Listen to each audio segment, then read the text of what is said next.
something that's going to give kids opportunities to learn some practical skills, stuff that they can carry on after school. You know, it's not necessarily just trying to make a project and finish it.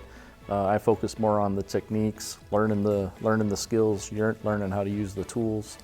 You know, something that they can carry on after they're done with school. You know, we'll cover a lot of the tools and techniques, how to measure, you know, terminology, planning, things like that, that gives you a good head start when you're going into something like auto mechanics or building trades, CNC work, some of our metals classes. You know, regardless of what field you're going into, there's things you'll learn in here that'll kind of give you, it's a good stepping stone going forward.